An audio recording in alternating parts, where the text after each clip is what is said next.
See, I just wanted to ask you, yesterday Thelo Wakefield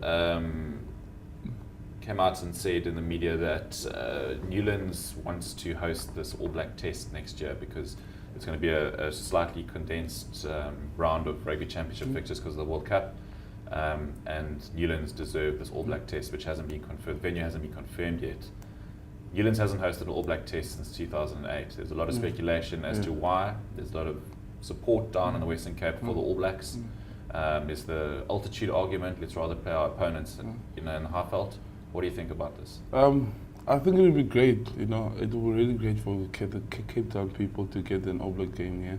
I would really enjoy it to have a game here. And a lot of people can say a lot of different things, but I would support and back Thelo to get the test, and we'll see how things go. Maybe things have changed. I know they all have the different reasons.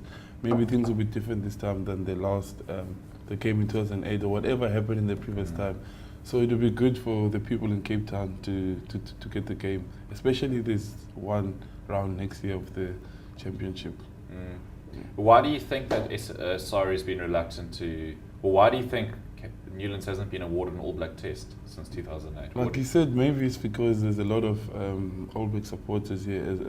A lot of All Black supporters down this side in Cape Town, and I don't know. It's different when you play against the New Zealand team in the Super Rugby. Here at Newlands, there's a lot of supporters for them. Maybe that's not maybe that's not the case. I don't know. I don't really know what's exactly happening to that regards. Do you think Do you think this altitude argument is a good one? But that is a very good one because we play them that side, and it does make a difference, especially for me as a rugby player. When I go to Ellis Park, it's really hard. I have to run like the full first 20 minutes or the first couple of minutes. I'm like, I don't have the second breath, so I kind of struggle to get my second breath. So that for me, that's the best option I can go for, because I've experienced it personally when I play against the Golden Lions there. Okay, and just final question, just tell us a bit about your life outside of rugby, your endorsements. I believe you drive quite a nice car these days. Yeah. And I just wanted to ask about sponsorships. Is it easier or more difficult for a rugby player to find sponsorships as opposed to like a cricketer, a soccer player, or like an Olympian? I'm not really sure because I don't have a lot of friends that play the other sports, but I think it's a little bit easier for us. I think, but it just depends which brand you're talking about. Some brands will give, some brands won't give.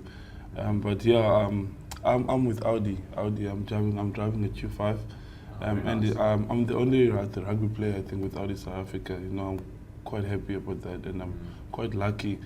And they've been really good for me. And it's not just about rugby, because they ask me how my game's going, and how's my life outside rugby and everything like that.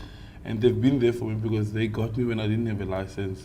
They got me to get driving lessons, and I went to my driving lessons, then I got my license, and they got me a car because I used to take a train to training in Belleville and taxi here. So we come a long way, and endorsements and everything like that. Just Audi has been the best in everything so far.